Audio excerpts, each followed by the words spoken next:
और अवतल के बारे में पढ़ चुके थे। और आज पढ़ेंगे हम लोग उत्तल अवतल में अंतर पढ़ेंगे। आज क्लास 4 है, क्लास पार्ट 4 है। क्लास 14 क्लास में हम लोग उत्तल अवतल के बारे में पढ़। तो क्वेश्चन है कि उत्तल और अवतल दर्पण में अंतर बताएं। क्वेश्चन है आज का, कल बताया तो होमवर्क भी दिए थे कि उत्तल और अवतल में क्या है। तो यह उत्तल और अवतल दर्पण में अंतर क्या है।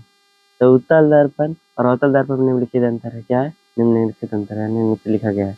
पहला है तो उत्तल दर्पण का परावर्तक सतह उभरा हुआ रहता है, उभरा बने उठा हुआ रहता है।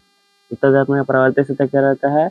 उठा हुआ रहता है। दूसरा इधर देख लेते हैं, अवतल दर्पण का परावर्तक सतह धंसा हुआ रहता है। क्या रहता है? धंसा हुआ रहता है। उत्तल दर्पण में वस्तु का प्रतिबिंब छोटा बनता है। क्या बनता है? छोटा।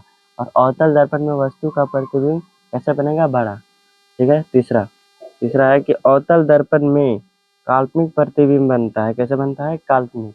और अवतल दर्पण में वास्तविक प्रतिबिंब बनता है। कैसे बनेगा? वास्तविक।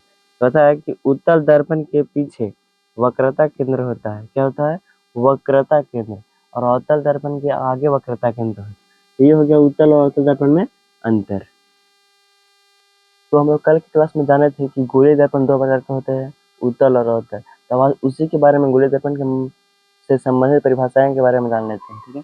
तो गोलीय दर्पण से संबंधित परिभाषाएं, पहला है ध्रुव, फिर वक्रता केंद्र, फिर वक्रता त्रिज्या, फिर प्रधान अक्ष, फिर फोकस बिंदु, फोकस दूरी। ठीक है। ये है हमारा गोलीय दर्पण। ठीक है। तो पहला ध्रुव किसे कहेंगे? तो गोलीय दर्पण के मध्य भाग को ध्रुव कहते हैं। देखिए ये हो गया, यहाँ से यहाँ तक को बोलेंगे, इसको अवतल बोलेंगे। क्या बोलेंगे? ये उत्तल दर्पण हो गया यहाँ तक, आधा भाग क्या हो गया इसका?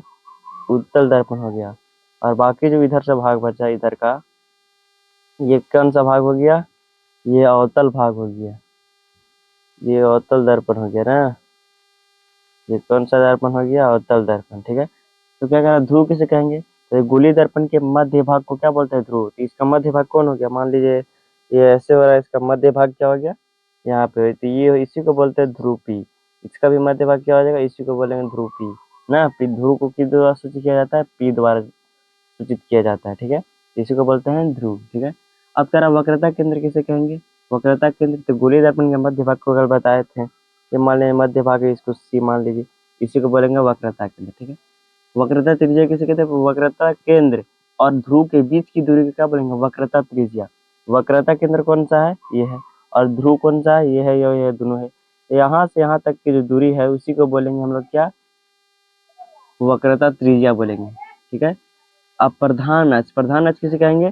तो वक्रता केंद्र और ध्रुव को मिलाने वाली रेखा को, वक्रता केंद्र ये हो गया और ये ध्रुव हो गया, इसको मिलाने वाली जो रेखा है इसी को बोलेंगे प्रधान अक्ष। ठीक है। आगे यहाँ तक वक्रता त्रिज्या बता दिए, वक्रता केंद्र उसी को मिलाने वाली को हो गया। फोकस बिंदु किसे कहेंगे? फोकस बिंदु तो बोल रहा है वक्रता केंद्र और ध्रुव के मध्य बीच को, ध्रुव के मध्य बिंदु को। तो वक्रता केंद्र ही है और ध्रुव को नहीं, इसके बीच की जो पॉइंट हो इसी को बोलेंगे फोकस। इसको एफ द्वारा सूचित किया जाता है। इसको एफ द्वारा सूचित किया जाता है। आगे वो फोकस दूरी किसे कहेंगे? तो वक्रता केंद्र से फोकस के बीच की दूरी, यहाँ से वक्रता केंद्र से यहाँ तक की दूरी को बोलेंगे हम लोग, क्या बोलेंगे? फोकस दूरी बोल सकते हैं। या यहाँ से लेकर यहाँ तक की दूरी क्या बोल सकते हैं? फोकस दूरी बोल। सेम कंडीशन इस साइड भी होगा। ठीक है। गोलीय दर्पण से संबंधित परिभाषाएं के बारे में